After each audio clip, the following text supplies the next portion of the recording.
In the late autumn of 1941, the strategic map of the Eastern Front had reached a moment of acute tension. The German Wehrmacht, advancing deep into Soviet territory since the launch of Operation Barbarossa on 22 June, sought to encircle and starve Leningrad, the Soviet Union's second-largest city and a key industrial and cultural center. By September, Army Group North, under Field Marshal Wilhelm Ritter von Leeb, had effectively cut most of the land connections to the city. The 18th Army pressed from the southwest, while the 16th Army extended its positions eastward, gradually narrowing the corridor through which supplies could still reach the city. For Adolf Hitler and the German High Command, the destruction of Leningrad was not simply a military objective, but also a political and symbolic one. The elimination of the city promised to break Soviet morale, deprive the Red Army of a critical industrial base, and secure a northern flank for further operations toward the Volga and beyond. German planners aimed to starve Leningrad into submission rather than capture it by direct assault, calculating that prolonged siege would minimize their own losses while inflicting devastating strain on the defenders. On the Soviet side, the defense of Leningrad was of utmost importance. The city, with a pre-war population of about 3 million, was both a symbol of Soviet resilience and a vital hub of arms production, including tanks, artillery, and munitions. The Stavka, the Soviet High Command, recognized that if Leningrad were cut off entirely, the industrial and psychological blow would be immense. Marshal Kliment Voroshilov initially coordinated the city's defense, but by September 1941, he was replaced by General Georgy Zhukov, who had already demonstrated his ability to impose strict discipline and reorganize faltering defenses. Despite desperate measures, including the creation of civilian militias, fortification of urban lines, and reinforcement by units withdrawn from other sectors, Leningrad remained under constant threat. Supply lines had already been severely constrained. The only remaining overland link was a tenuous route running east of Lake Ladoga, connecting the city with the Soviet interior through Tikhvin. This town, approximately 200 kilometers east of Leningrad, became a focal point in both German and Soviet calculations. Control of Tikhvin meant control of the last viable corridor for reinforcements, food, fuel, and ammunition into the city. The logistical situation for both sides underscored the stakes. For the Wehrmacht, supply lines stretched thin across hundreds of kilometers of devastated terrain. The advance into northwestern Russia relied on inadequate rail networks, and autumn rains had turned roads into mud, immobilizing mechanized formations and disrupting deliveries of fuel and ammunition. Yet, the German command believed that the capture of Tikhvin would sever the Soviets' last connection to Leningrad and compel its collapse. For the Soviet Union, the situation was equally dire. Rail transport east of Leningrad was strained by evacuation efforts and the urgent transfer of factories and civilians to the interior. Food supplies dwindled, and the rationing system imposed on the population revealed the growing severity of the crisis. Soviet intelligence recognized the danger of a German thrust toward Tikhvin and began reinforcing the Volkhov sector with whatever units could be scraped together.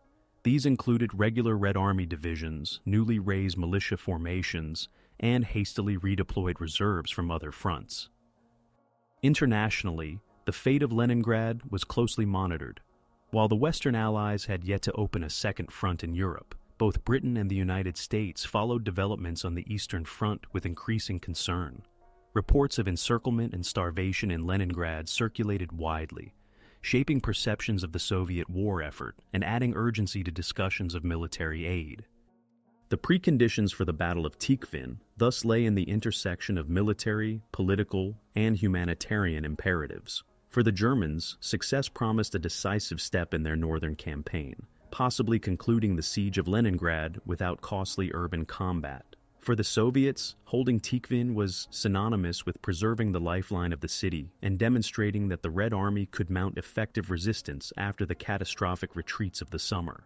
As October 1941 gave way to November, both sides prepared for a confrontation that would test not only their tactical skill, but also their capacity to sustain war under the harsh conditions of the Russian autumn and winter.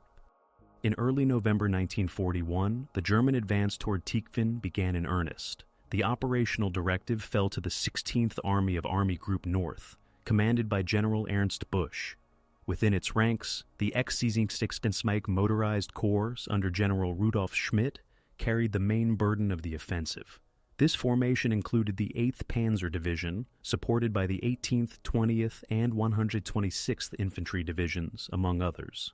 Altogether, German strength in the sector was estimated at around 12,000 men, reinforced by several hundred tanks and assault guns, though their operational readiness was already affected by supply difficulties and weather conditions.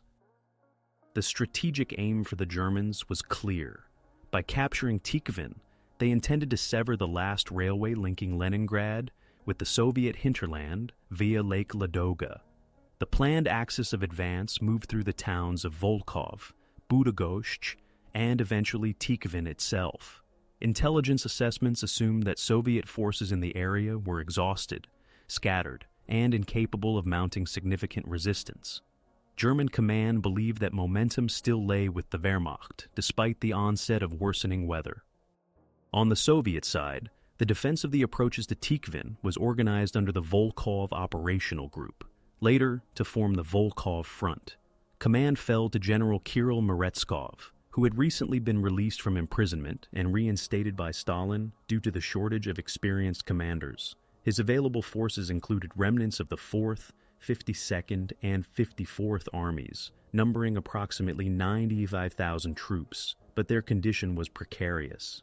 Many units had suffered severe losses in earlier engagements and were under strength. Equipment shortages were acute, with some divisions lacking adequate artillery and relying on limited tank support, including outdated T-26 and BT series vehicles. The opening phase of the battle revealed the challenges faced by both sides. German spearheads advanced rapidly at first, exploiting gaps in the Soviet lines and pushing toward the Volkhov River. Villages along the route were seized, often with little resistance, as Soviet forces regrouped under pressure. Yet, the terrain and climate soon slowed progress.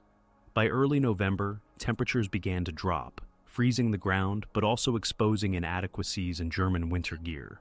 Vehicles broke down frequently, and horses, vital for transport, struggled to find forage. Soviet commanders, aware of the gravity of the situation, rushed reinforcements from interior regions. Newly raised Siberian divisions, transferred by rail from beyond the Urals, began to arrive piecemeal. These troops, accustomed to harsh winter conditions and better equipped with cold weather clothing, offered a qualitative advantage. They were inserted into the lines near Volkhov to bolster faltering defenses and gradually stiffened resistance against the advancing Germans. Civilian populations caught in the path of the offensive experienced the conflict in immediate and devastating ways. Villages between the Volkhov River and Tikhvin were subjected to occupation, requisitioning of food, and destruction of property. Thousands of residents fled eastward to escape the fighting, further straining the Soviet logistical apparatus that was already burdened with military supply requirements. For those unable to flee, survival depended on scarce resources and the uncertain fortunes of battle. By mid-November, the German advance reached the outskirts of Tikhvin. The town, lying on the critical rail line to Lake Ladoga, became a focal point for both armies. Soviet defenders mounted determined efforts to hold the approaches, constructing hasty fortifications and deploying reserves at key junctions. However, under continuous pressure from superior German mechanized forces, the Red Army was forced to retreat. On 8 November 1941, German units of the 8th Panzer Division entered Tikhvin, raising the Reich War flag over the town. The capture of Tikhvin marked the high point of the German offensive. The Wehrmacht had achieved its immediate operational objective, severing the last rail link into Leningrad. For a brief period, German command believed that the city's fate was sealed. Yet, even at this moment of success, logistical strains, stretched lines, and the onset of winter foreshadowed the difficulties of holding their gains. Meanwhile, Soviet leadership prepared for a counteroffensive that would test the resilience of both armies in the harshest conditions of the Russian winter. The German occupation of Tikhvin in November 1941 appeared at first glance to be a significant strategic success. With the town under control, the the Wehrmacht cut the direct rail connection from Leningrad to the Soviet rear through Lake Ladoga.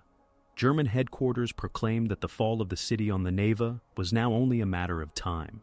Yet, beneath the surface of this apparent triumph, lay deepening problems that would soon erode the Wehrmacht's ability to capitalize on its gains. The strategic goals of both sides now crystallized with unusual clarity. For the German High Command, the capture of Tikhvin was not an end in itself, but a means to isolate Leningrad completely. Once the town was secured, plans called for the reinforcement of the surrounding sectors, consolidation of bridgeheads across the Volkhov River, and preparation for further advances toward Ladoga's southern shore. These operations were intended to cut the so-called Road of Life across the frozen lake before it could be fully organized. At the same time, German commanders hoped to use Tikhvin as a logistical hub, linking supply routes from the rear through Novgorod and Chudovo. For the Soviet Union, the loss of Tikhvin threatened disaster. The Stavka immediately recognized that unless the town was retaken, the besieged population of Leningrad would face starvation without even the possibility of minimal supply deliveries. The Soviet strategic objective was therefore unambiguous: to launch a counteroffensive, retake Tikhvin, and re-establish the fragile supply corridor to Lake Ladoga. Orders from Moscow emphasized the symbolic and practical necessity of reversing the German advance. Stalin personally pressed commanders to mobilize every available resource for this purpose. Logistics became the decisive factor in shaping events. German divisions at Tikhvin found themselves at the end of long and overstretched supply lines. Railways behind the front remained of different gauge, forcing reliance on horse-drawn wagons and a dwindling number of trucks. The autumn rains had destroyed road conditions, and as temperatures plunged, engines froze and fuel deliveries slowed to a trickle. Ammunition shortages became acute, and rations for soldiers were increasingly limited. The Wehrmacht, unprepared for prolonged winter warfare, had issued inadequate clothing. Soldiers resorted to improvisation, wrapping themselves in blankets or captured Soviet garments to ward off the cold. The Red Army faced difficulties of equal magnitude, but its proximity to the Soviet rear offered certain compensations. Reinforcements could still arrive by rail from the east, and Siberian divisions were deliberately prioritized for deployment to the Volkhov sector. The 44th Rifle Division, and later the 60th Tank Division, were brought in to strengthen Meretskov command. These units, although limited in heavy equipment, provided badly needed manpower and morale. Supply remained fragile, with food, ammunition, and fuel stretched thin. But Soviet logistics benefited from shorter lines and the urgency attached to the defense of Leningrad. Intelligence and assessments shaped decision-making for both sides. German reconnaissance underestimated the scale of Soviet reinforcements arriving from the interior, assuming that the Red Army would not be capable of mounting a coordinated counterattack in winter conditions. Soviet intelligence, conversely, overestimated German strength at Tikhvin, leading to cautious planning at first. However, frontline reports soon revealed the weakness of German supply and the vulnerability of their forward units. This recognition encouraged Stavka to authorize a bold counteroffensive despite the risks. Propaganda also played an essential role during this phase. German communiques celebrated the fall of Tikhvin as evidence of the Wehrmacht's unstoppable advance and predicted the imminent fall of Leningrad. Soviet propaganda, in turn, emphasized resilience, depicting the battle for Tikhvin as a struggle for the very survival of the city on the Neva. Newspapers and radio broadcasts appealed to soldiers and civilians alike, stressing that the defense and recapture of Tikhvin would be a turning point in demonstrating that German advances could be halted. Within Leningrad itself, the capture of Tikhvin was felt immediately. Bread rations, already reduced to minimal levels, shrank further as stocks dwindled. Civilians understood that the lifeline through the town was now in enemy hands. Mortality from hunger and cold began to rise steeply, especially among children and the elderly. Despite this, the population endured, sustained by the knowledge that the Red Army was attempting to reopen the corridor. By late November 1941, the stage was set for a new Soviet offensive. The Stavka directed Meretskov to organize a multi-army counterstroke involving the 4th, 52nd, and 54th Armies, with the objective of encircling German forces in the Tikhvin sector. The operation required coordination across snow-covered forests and frozen rivers, under conditions that tested both men and machines. Yet, Soviet commanders recognized that failure would mean not only the loss of Tikhvin, but also the probable starvation of Leningrad's entire population. The stakes of the campaign had reached their highest point, and the battle was about to enter a critical new phase. The Soviet counteroffensive to retake Tikhvin began in the final days of November 1941. The Stavka placed General Kirill Meretskov in overall command, with multiple armies allocated to the operation. The 4th Army, positioned south of Tikhvin, was tasked with pinning German forces along the Volkhov River. The 52nd Army, advancing from the east, aimed to press toward Budogoshch and cut off the German route of retreat. The 54th Army, operating in the north, was to strike from the Kirill-Volkhov sector and threaten the German flanks. Together, these movements sought not only to retake Tikhvin, but to encircle and destroy the German XXXIX Motorized Corps. At the tactical level, Soviet forces were still disadvantaged in terms of equipment. Many units relied on rifles and light machine guns, with limited artillery support due to shortages of ammunition. Tank formations included outdated T-26 and BT-7s, vulnerable to German anti-tank guns, though a small number of newer T-34s were also present. Air support from the Soviet 14th and 15th Air Armies was hampered by weather, but gradually increased as conditions permitted. Despite these limitations, Soviet commanders emphasized concentration of force at critical sectors, launching coordinated attacks designed to exploit the Germans' extended supply lines. The initial engagements revealed the extent of German overstretch. The 8th Panzer Division, which had spearheaded the capture of Tikhvin, was now deployed in defensive positions within and around the town. Its armored strength had declined sharply. Of more than 150 tanks that had begun the offensive, fewer than half remained operational by late November. Infantry divisions supporting the Panzer Force were likewise reduced by attrition and fatigue. Supply shortages meant that ammunition had to be rationed, and fuel for vehicles was barely sufficient to sustain limited counterattacks. Soviet forces advanced methodically, pressing against German positions despite heavy casualties. On 26 November, the 52nd Army began pushing toward Budogoshch, forcing the Germans to commit reserves. Simultaneously, the 54th Army launched attacks along the Volkhov River, gradually tightening the pressure from the north. Fighting took place in dense forests and frozen marshes, where maneuver was restricted, and both sides suffered from exposure to severe cold. Temperatures often fell below -30 degrees Celsius, inflicting frostbite on soldiers and immobilizing vehicles. For the Red Army, these conditions became both a burden and a source of relative advantage. Siberian divisions, recently transferred from the Far East, were equipped with sheepskin coats, felt boots, and skis, enabling them to operate more effectively than their German opponents. They adapted to forest combat, using ambushes and infiltration tactics to harass isolated German outposts. German units, by contrast, struggled without adequate winter clothing. Improvised shelters and fires provided limited relief, and morale began to erode under the combined strain of cold, hunger, and constant Soviet pressure. Civilian populations in the contested zone endured profound hardships. Villages around Budogoshch and Tikhvin were devastated by artillery fire and aerial bombardment. German requisitioning policies stripped households of food and livestock, while Soviet scorched earth measures denied supplies to the enemy, but left local residents destitute. Many civilians fled eastward with retreating Soviet units, while those remaining faced hunger, disease, and reprisals, depending on which army occupied their area at any given time. By early December, the Soviet counteroffensive gained momentum. Coordinated attacks forced German units to abandon several forward positions. The railway junction at Budogoshch was contested fiercely, changing hands multiple times before the Soviets secured it.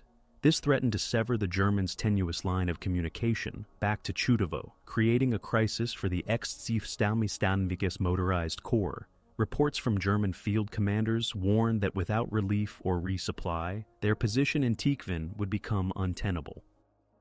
Air operations intensified during this stage of the battle.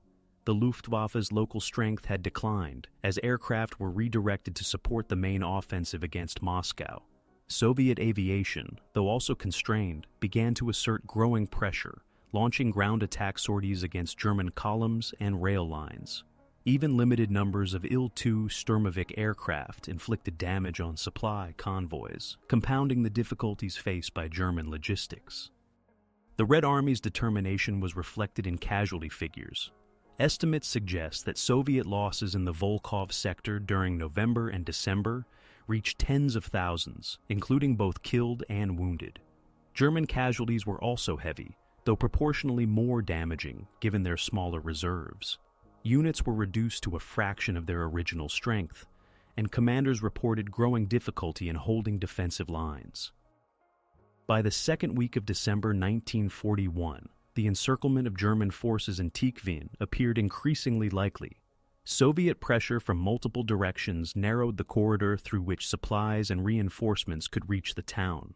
The Wehrmacht's occupation of Tikhvin, once heralded as a decisive success, now revealed itself as a precarious salient vulnerable to collapse. Both sides braced for the critical battles that would determine whether the Germans could maintain their hold, or whether the Soviets would succeed in reversing the tide. In mid-December 1941, the Soviet counteroffensive against Tikhvin reached a new stage of intensity. The Stavka ordered simultaneous thrusts designed to squeeze the German salient from multiple directions. The Fourth Army pushed from the south, crossing frozen rivers under fire and gradually closing on German lines. The 52nd Army advanced from the east, pressing toward the rail junctions that connected Tikhvin to the rear. To the north, the 54th Army tightened its hold along the Volkhov, threatening to sever retreat routes. Coordination among these formations was difficult, but their combined pressure created a continuous front that steadily constricted German positions. For the Wehrmacht, holding Tikhvin became an increasingly costly undertaking. The XXXIX Motorized Corps reported that its units were near exhaustion. The 8th Panzer Division, which had been at the forefront of the offensive, had fewer than 30 operational tanks by mid-December. Infantry divisions had suffered losses of up to 40% of their manpower. Supply shortages worsened as Soviet air raids and partisan activity disrupted transport routes. Even basic necessities like bread and ammunition were delivered in insufficient quantities. Commanders appealed for reinforcements, but the German High Command was unable to spare additional forces, as the focus of operations had shifted toward the crisis before Moscow. The winter conditions inflicted a toll on both sides. Snowstorms reduced visibility, complicating artillery spotting and aerial reconnaissance.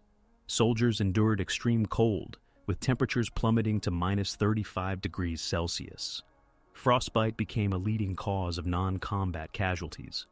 Horses and vehicles alike froze in the open fields, immobilizing transport columns. Yet, Soviet troops, particularly those drawn from Siberia, were better equipped for survival. Their clothing and training allowed them to operate in the forests and frozen marshes with greater resilience. German soldiers, often dressed in thin uniforms, relied on improvised coverings made from blankets or captured Soviet coats. The civilian experience during this phase was marked by displacement and deprivation. Thousands of inhabitants from villages near Tikhvin fled eastward, crowding railway stations and straining the Soviet evacuation system. Those who remained under German occupation faced forced requisitioning of food and livestock, leading to hunger during one of the harshest winters in memory.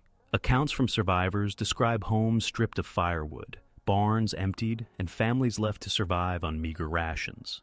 Civilians caught between advancing Soviet troops and retreating Germans risked reprisals and bombardment, underscoring the indiscriminate toll of the campaign. Despite these conditions, Soviet morale showed signs of recovery. Reports from frontline commissars indicated that soldiers perceived the battle for Tikhvin as directly linked to the survival of Leningrad. The possibility of reopening the supply corridor to Lake Ladoga motivated both regular troops and militia units. Propaganda broadcasts emphasized each advance as proof that German invincibility could be challenged. Conversely, German morale eroded as soldiers confronted the reality of encirclement and attrition. Letters intercepted by Soviet intelligence revealed a growing sense of despair among Wehrmacht ranks. By 15th December, Soviet forces had advanced to within striking distance of Tikhvin. Artillery bombardments targeted German positions inside the town, while infantry probed for weaknesses along the flanks. The capture of Bydgoszcz by Soviet units severed one of the main German supply lines, further tightening the noose around the salient. German commanders debated whether to hold their positions at all costs or withdraw to more defensible lines west of the Volkhov. Orders from higher command remained ambiguous, reflecting both Hitler's insistence on holding captured ground and the practical recognition of overstretched logistics. The tactical engagements around Tikhvin demonstrated the shifting balance of initiative. Soviet attacks, though costly, forced the Germans to abandon several villages east of the town. In forested areas, Soviet ski battalions harassed German outposts, cutting communication lines and ambushing convoys. German counterattacks, while tactically skillful, lacked sufficient strength to restore the situation. Each clash further depleted their limited reserves. Air operations reflected the wider strategic situation. The Luftwaffe, overstretched by commitments near Moscow and facing fuel shortages, could not provide consistent support. Soviet aviation, though hampered by weather, gradually increased sorties, targeting railway stations and bridges to disrupt German withdrawal routes. Even limited bombing runs exacerbated supply difficulties, forcing the Wehrmacht to rely more heavily on horse-drawn transport under constant threat. As December drew to a close, the Soviet counteroffensive achieved measurable progress. The German position in Tikhvin grew untenable as their lines of communication narrowed to a fragile corridor, vulnerable to Soviet artillery and raids. The initial triumph of seizing the town had become a liability, threatening to trap significant German forces deep in hostile territory. Soviet commanders recognized that the coming weeks would determine not only the fate of Tikhvin, but also the survival of Leningrad itself. Both sides prepared for a decisive confrontation that would test endurance, discipline, and the limits of winter warfare. By the final week of December 1941, the Soviet counteroffensive against Tikhvin reached its decisive stage. Meretskov Volkhov operational group, now reinforced and coordinated with the 4th, 52nd, and 54th Armies, pressed in on German positions from multiple axes. Soviet operational orders emphasized encirclement to isolate the XXXIX Motorized Corps, destroy its capacity to resist, and reopen the critical railway corridor leading toward Lake Ladoga. The objective was not only military victory, but the restoration of supply routes essential for sustaining Leningrad's besieged population. German commanders faced a stark dilemma. Their troops in and around Tikhvin, numbering approximately 2,000–25,000 combat-effective soldiers, remained cut off from adequate supply. The 8th Panzer Division was reduced to fewer than 24 functioning tanks. Infantry regiments of the 18th and 20th Divisions were at half strength, and ammunition shortages limited their ability to conduct counterfire. Efforts to move supplies along primitive winter roads faltered as horse-drawn wagons froze in the snow and vehicles broke down. Even communication with rear headquarters became unreliable, with Soviet partisans frequently cutting telephone lines and ambushing couriers.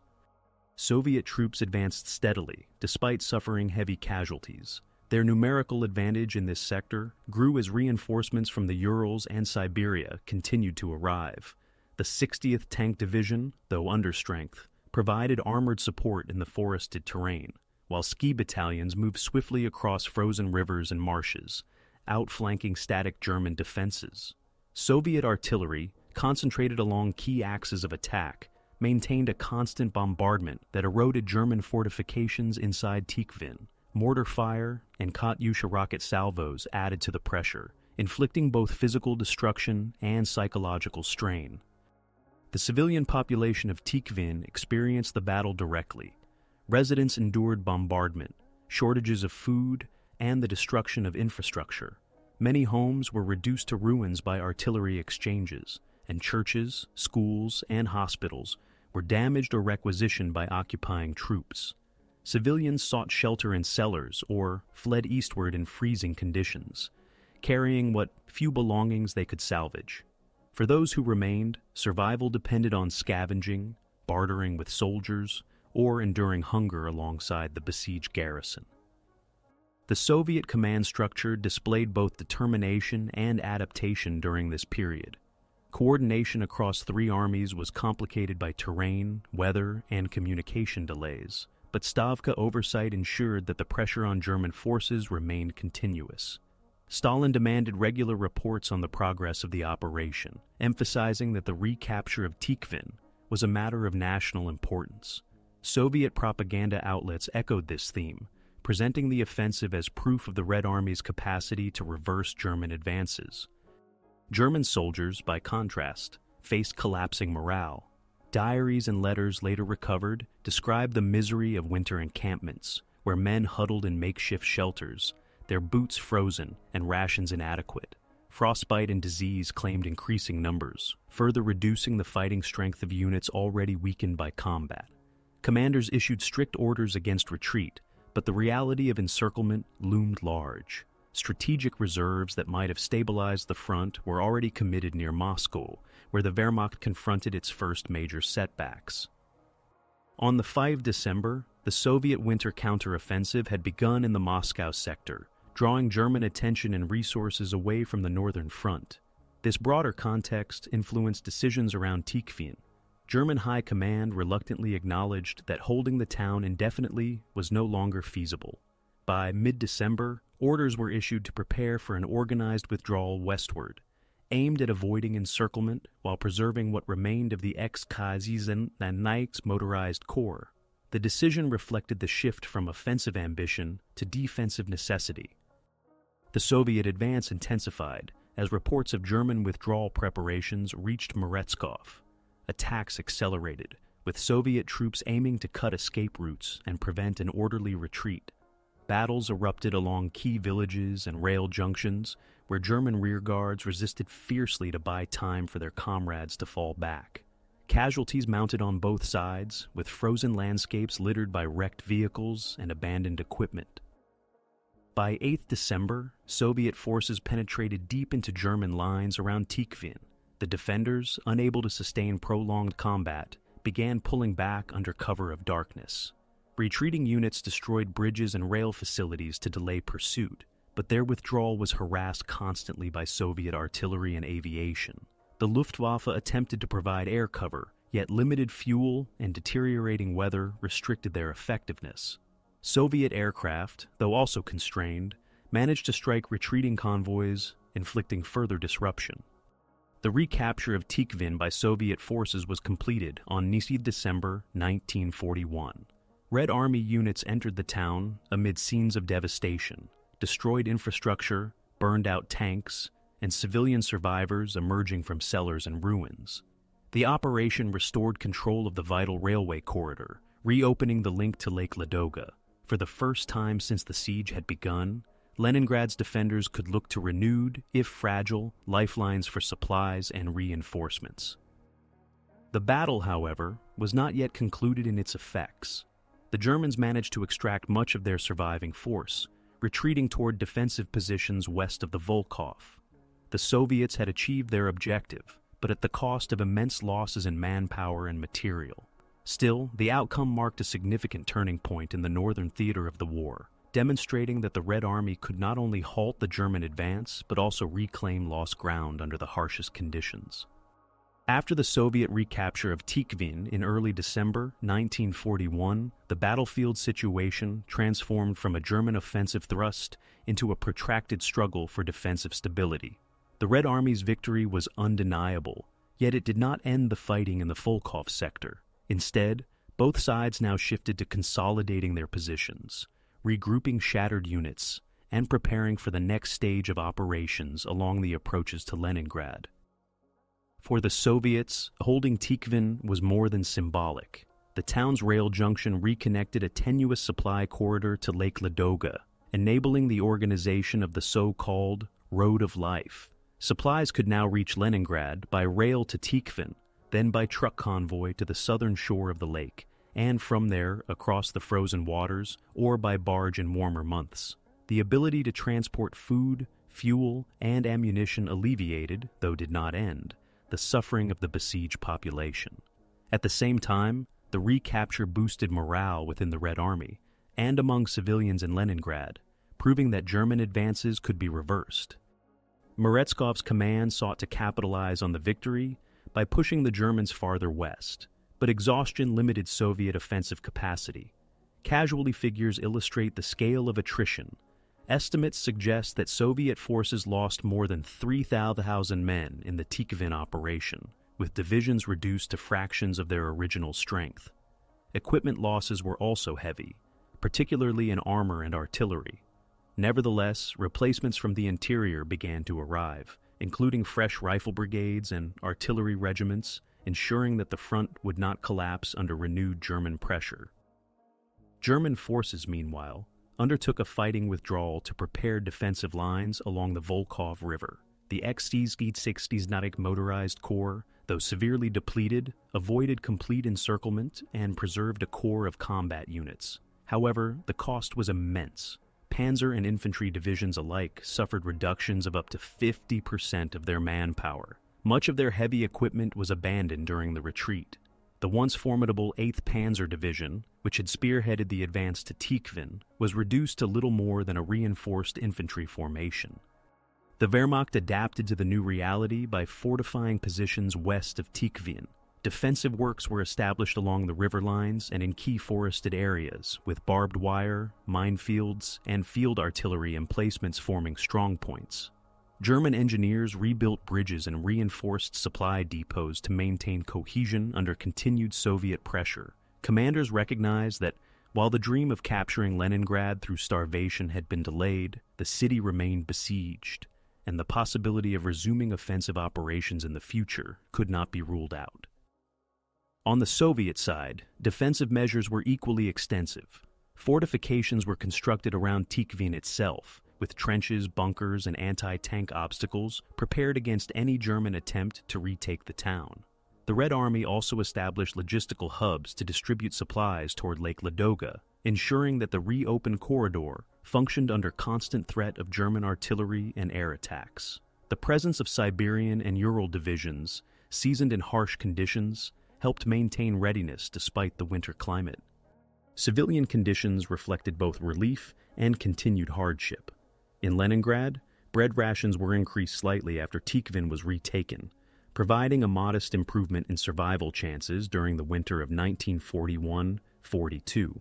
However, starvation and cold still claimed tens of thousands of lives each month. In the Tikhvin region itself, returning Soviet forces found devastated villages, burned fields, and looted homes. Rebuilding was nearly impossible in winter, leaving local inhabitants dependent on military rations and improvised shelters. Propaganda on both sides shaped the narrative of the battle's aftermath. Soviet media celebrated the victory as the first major counteroffensive success of the war, alongside the defense of Moscow. Newspapers and radio broadcasts portrayed Tikhvin as a turning point, proof that the Red Army could transition from retreat to attack. German propaganda, conversely, downplayed the withdrawal, describing it as a tactical repositioning necessitated by weather and supply constraints rather than a defeat. International observers took note. In Britain and the United States, reports of the Soviet counteroffensive contributed to a reassessment of the Red Army's resilience. The apparent ability to halt and even repel German forces encouraged Western leaders to accelerate aid deliveries through the Arctic convoys. Despite the dangers of U-boat and Luftwaffe attacks, the battle thus influenced broader strategic considerations beyond the immediate front. By late December 1941 and into January 1942, the front around Tikhvin stabilized. German attempts to probe Soviet lines met with stiff resistance, while Soviet efforts to push farther west stalled due to exhaustion and logistical limits. The battle's outcome had shifted momentum, but it left both armies bloodied and entrenched in a stalemate along the Volkhov sector. For the Red Army, the immediate objective of saving Leningrad from total isolation had been achieved. For the Wehrmacht, the failure at Tikhvin marked the end of its northern offensive ambitions in 1941, forcing a transition to defensive operations under increasingly unfavorable conditions. The weeks following the stabilization of the front around Tikhvin revealed the deeper consequences of the battle. While the town had been retaken by Soviet forces and the immediate threat of complete isolation of Leningrad was removed, the fighting in the Volkhov sector continued to evolve into a grinding struggle. Both sides recognized that the outcome of the battle represented more than a local engagement. It carried implications for the larger strategic balance on the Eastern Front during the critical winter of 1941-42. For the Red Army, the recapture of Tikhvin was interpreted as a turning point. Soviet High Command emphasized that the counteroffensive had halted the German momentum in the north, complementing the broader winter counterstrokes around Moscow. However, the victory did not create opportunities for a rapid advance. Meretskov forces, though reinforced by additional rifle brigades and artillery, remained exhausted. Their ability to launch deep operations was limited by shortages of tanks, trucks, and modern communications equipment. Supply lines were functioning, but fragile, as the railway from Tikhvin to Lake Ladoga remained under threat from German air attacks and artillery bombardments. The Wehrmacht, meanwhile, adapted to its setback by reinforcing defensive lines west of the Volkhov. Commanders ordered the construction of strong points in villages, forests, and along the riverbanks. Units withdrew into hardened positions designed to withstand Soviet assaults while awaiting the possibility of renewed German offensives once weather and logistics improved. The XXXIX Motorized Corps, though badly weakened, was reorganized and resupplied to the extent possible. Replacement troops arrived from Germany and occupied territories. Though their numbers could not match earlier losses, German leadership emphasized that the siege of Leningrad would continue, even if the possibility of immediate victory had evaporated.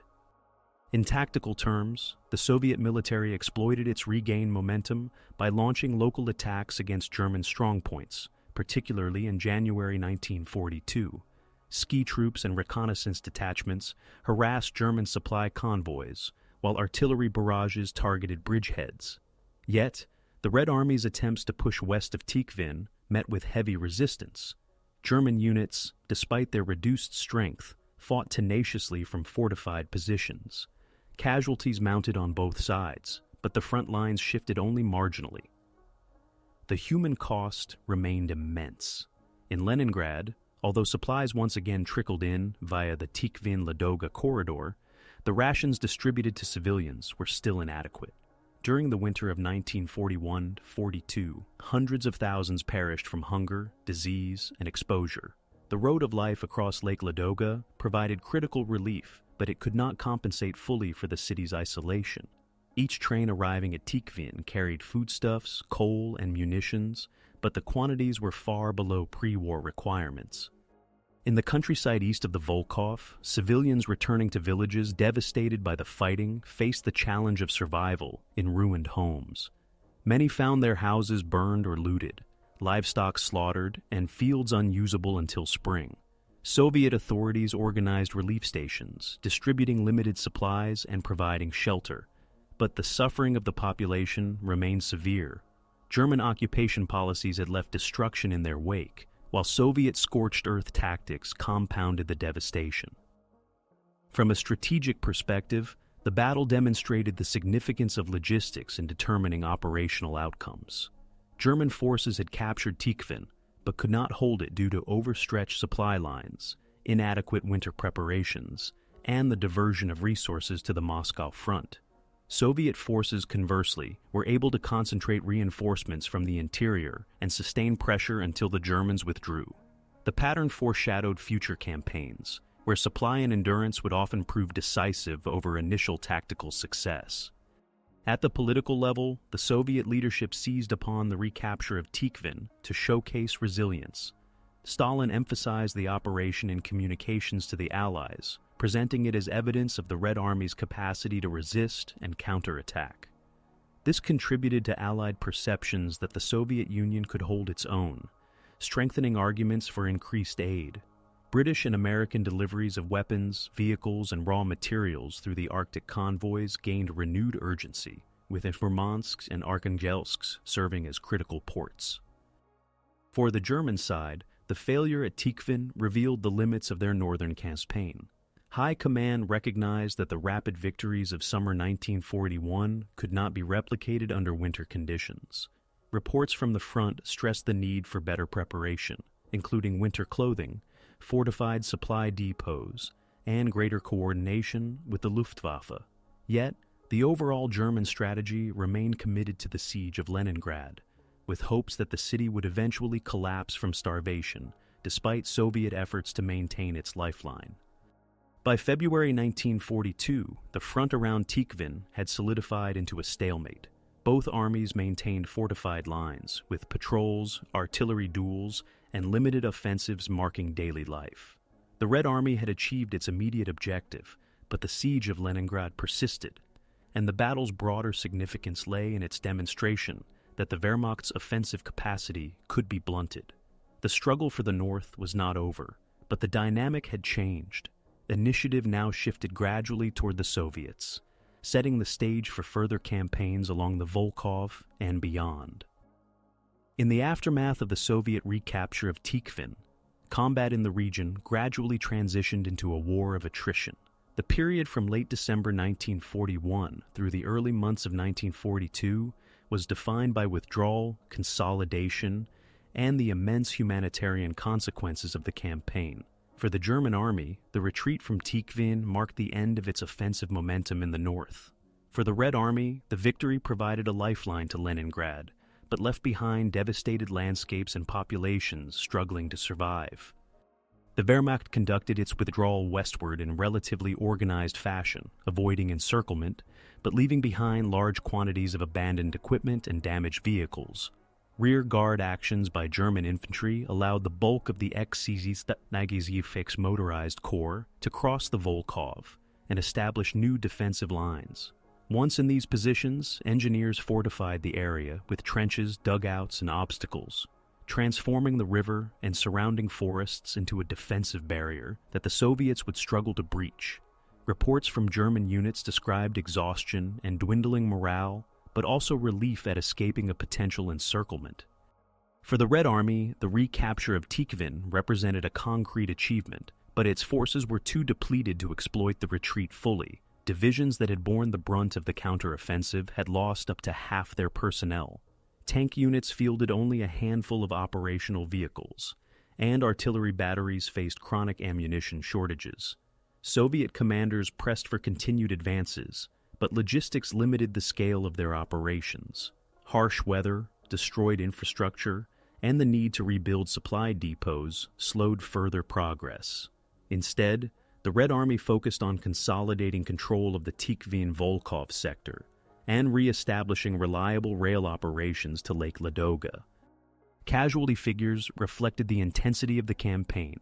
German losses during the battle and subsequent withdrawal are estimated at 4,000 killed, wounded, or missing, while Soviet casualties were significantly higher, likely exceeding 7,000 in the broader operation.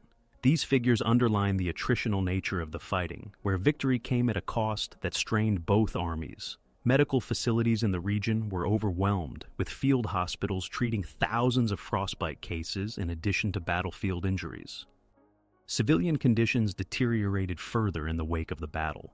Villages around Tikhvin lay in ruins, with many homes destroyed by artillery fire or scorched earth tactics. Families that had fled returned to find livestock slaughtered and food stores emptied.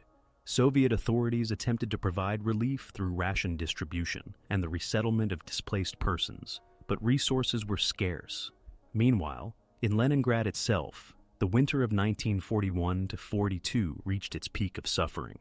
Even though the Tikhvin rail link allowed some supplies to reach the city, the quantities were insufficient. Mortality rates soared, with hundreds of thousands perishing during the coldest months of the siege despite the reopened corridor. From a military standpoint, the withdrawal forced the Wehrmacht to reconsider its northern strategy. The High Command acknowledged that further offensives against Leningrad were unrealistic during the winter. Instead, resources were reallocated to stabilizing the front and supporting the struggle around Moscow, where Soviet counteroffensives threatened Army Group Center. The emphasis in the north shifted to maintaining the siege through artillery bombardment and air raids rather than territorial expansion. The Soviets, emboldened by their success, began planning additional offensives along the Volkhov. Commanders envisioned breaking through German lines, lifting the siege entirely, and reconnecting Leningrad with the Soviet interior by land. Yet these ambitions were constrained by the realities of attrition. Reinforcements trickled in from the interior, but shortages of fuel, trucks, and ammunition persisted. The Tikhvin operation had demonstrated Soviet resilience, but it also underscored the enormous cost of offensive warfare under winter conditions. Propaganda on both sides framed the withdrawal in contrasting ways. German communiques described the retreat as a deliberate maneuver dictated by logistical necessity, while Soviet media hailed the recapture of Tikhvin as a major triumph that proved the Red Army's growing strength.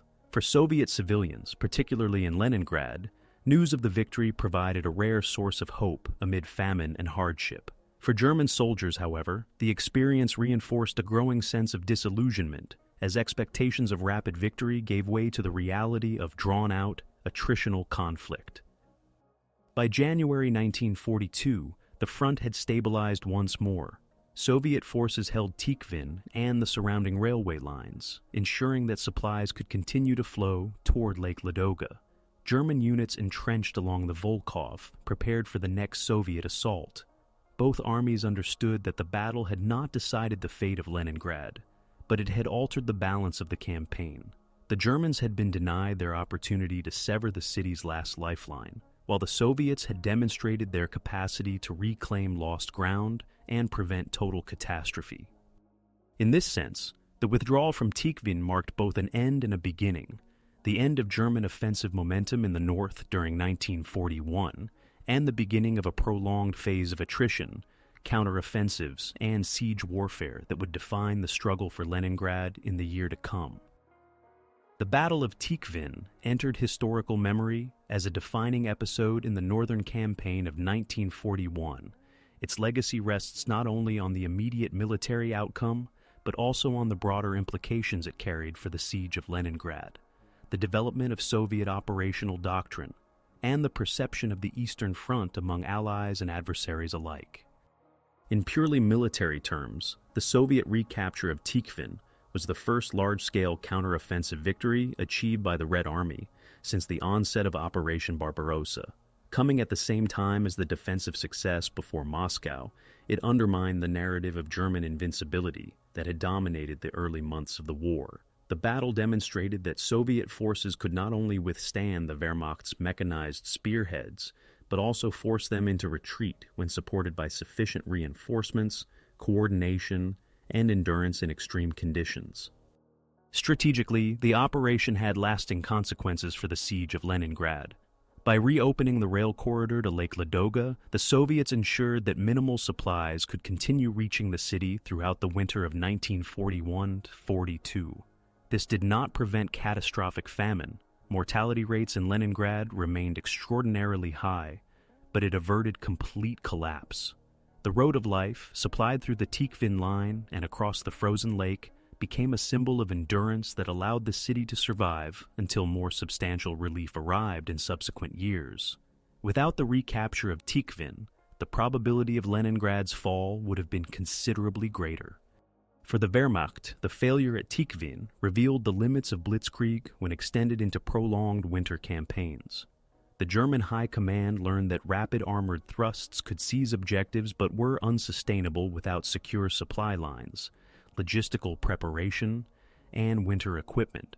The attrition suffered by the XXXIX Motorized Corps highlighted the dangers of overextension, foreshadowing similar crises the Wehrmacht would face in 1942 and beyond.